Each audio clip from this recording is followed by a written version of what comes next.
Halo teman-teman, selamat pagi, siang, sore, dan malam.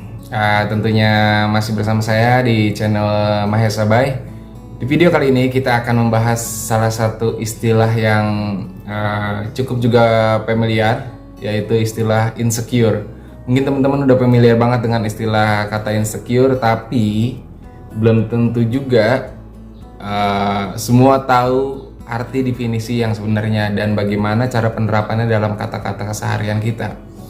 Karena menurut saya banyak juga yang teman-teman yang cuma pakai kata itu untuk sekedar ikutan gaul aja. Daripada berlama-lama, kita langsung aja masuk ke pokok pembahasan. Jadi arti kata insecure adalah ketika seseorang itu merasa tidak percaya diri, merasa malu, merasa takut, dan merasa kecil hati, juga rendahnya penilaian kepada diri sendiri. Itu bahaya. Kalau kita biarkan terus perasaan seperti itu, bisa jadi akan timbul perasaan-perasaan yang negatif di dalam hati dan pikiran kita. Larinya ke pembahasan yang kemarin itu tentang healing. Mungkin teman-teman ada yang udah nonton, dan kalau misalnya belum tonton, ada juga saya bahas tentang healing. Apa itu healing, kemudian cara untuk mengatasinya, dan kenapa kalau misalnya kita perlu healing gitu. Insecure juga dapat diartikan sebagai perasaan yang kurang percaya diri, kemudian cemburu. Biasanya orang-orang yang insecure itu akan sering menanyakan tentang dirinya kepada orang lain. Misalnya, bro, baju gua keren gak? Bro, gua pas gak sih pakai pakaian kayak gini? Atau sepatu gua ini masuk gak sih kalau ke acara yang itu? Karena kalau misalnya nggak masuk, gue bisa diledekin nih, bisa diceng-cengin nih. Kemudian bisa juga dia kadang-kadang orang insecure itu memamerkan kelebihannya. Memang wajar, tapi kita perlu tahu sampai tahap mana kita insecure-nya itu, tahap ketakutan, kegelisahan kita itu ada dalam pikiran dan mental kita di kehidupan sehari-hari. Nah, ini yang menarik.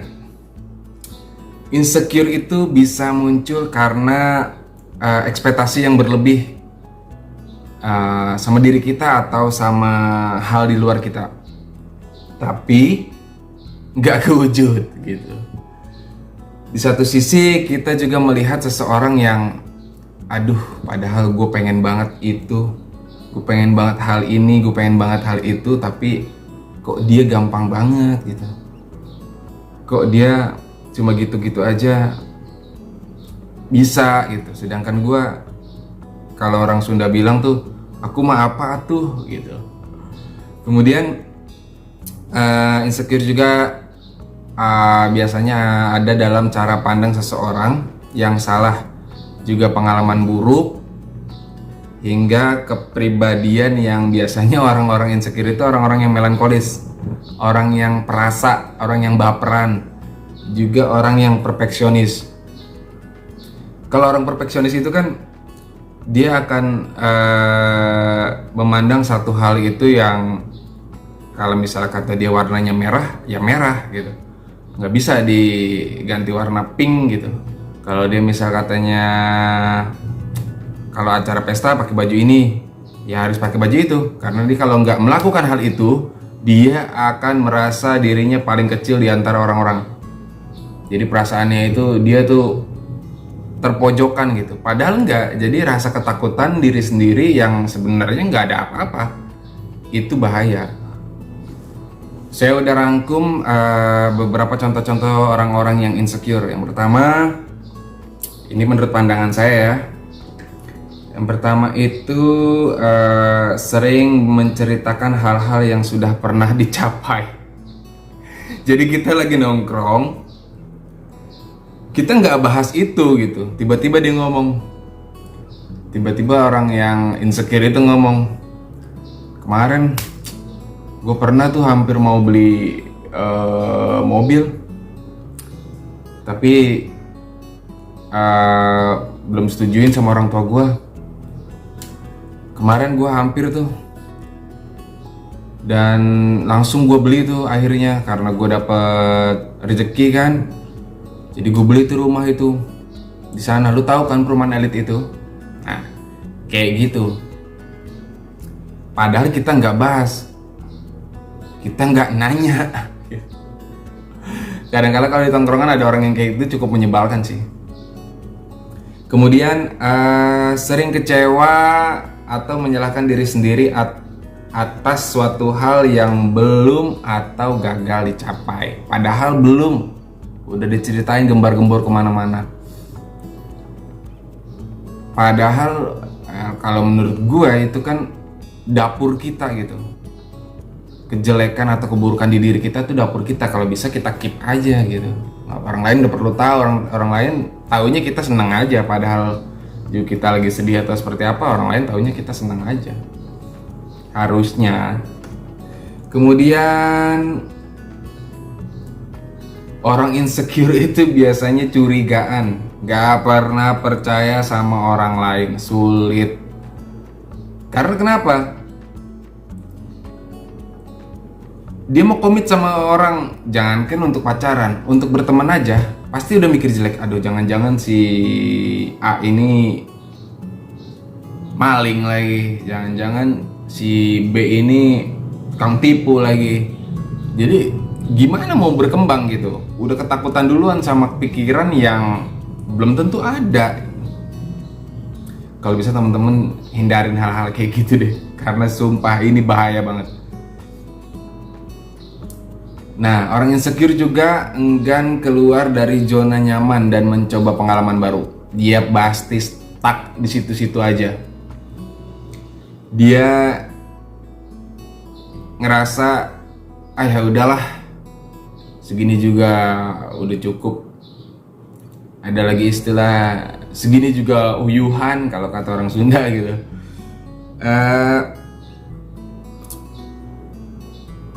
Susah untuk berkembang gitu.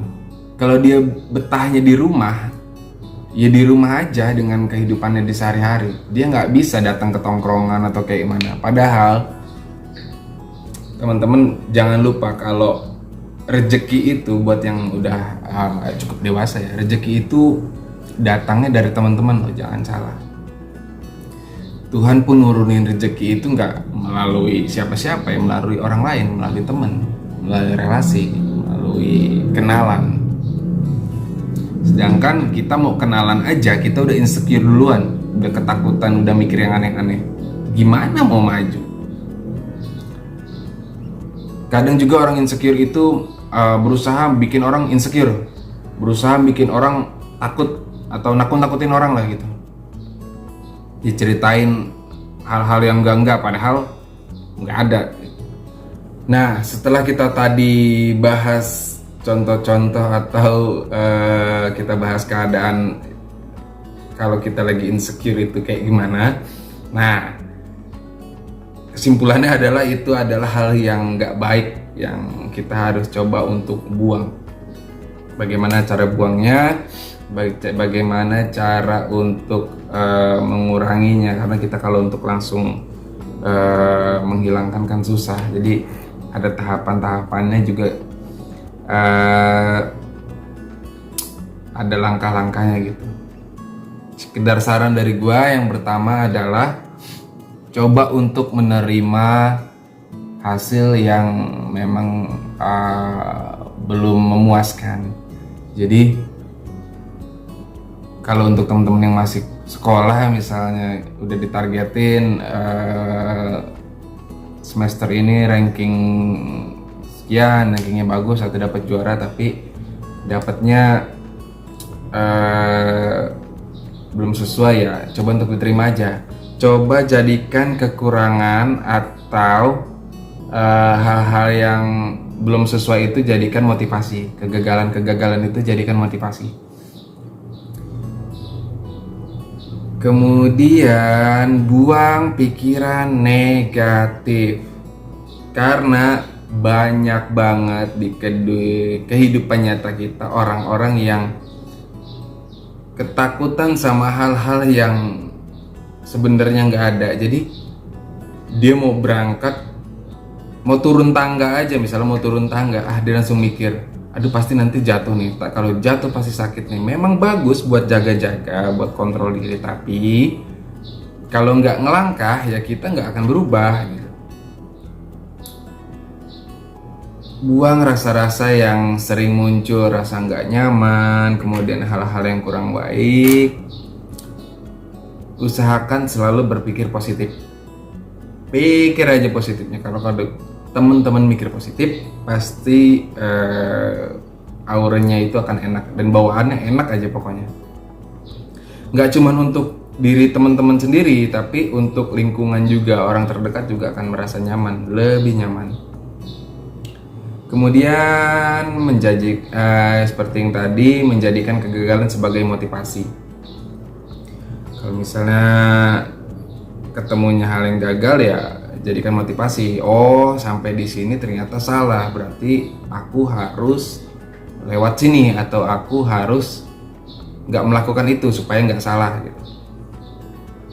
Habiskan waktu dengan orang-orang terdekat, sharing atau curhat, tapi jangan juga curhat-colongan. Supaya kita ada unek-unek tuh bisa dikeluarin gitu, jadi jangan dibebanin di pikiran gitu kan. Yang paling penting membangun harga diri dan keyakinan pada diri sendiri. Kita itu udah paling benar, kita itu lebih benar dari orang lain, kita lebih baik daripada orang lain. Itu aja tanemin. Bukan untuk menyombongkan diri, tapi itu untuk memotivasi kalau kita juga setara sama orang lain gitu. Cuma mungkin waktunya aja yang berbeda gitu. Nikmatin apa yang teman-teman punya. Jangan banding-bandingin sama tetangga sebelah.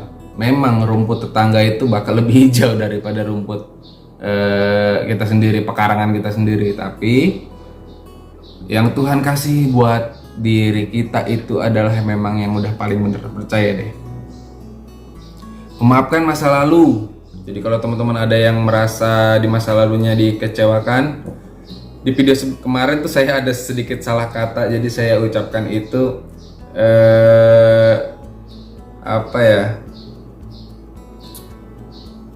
masa kecilnya pernah dikecewakan sama pacar gitu. Jadi ada yang komen katanya, bro lu kecil-kecil udah pacaran ya, atau pacar lu udah tante-tante masih kecil ya, katanya gitu. Aduh, sorry banget ya kalau yang ada lanjutan nonton ke sini, sorry banget itu ada salah kata. Mungkin itu aja yang kita bahas untuk pertemuan di video kali ini. Mudah-mudahan harapan saya ada manfaatnya, dan tetap dukung video saya. Boleh juga di komen kita materi kita bahas apa, kita sharing apa, boleh juga diisi di komen di bawah. Kemudian kritik dan saran saya terima dengan baik, karena itu akan saya jadikan motivasi buat kedepannya. Oke, terima kasih, selamat berjumpa lagi.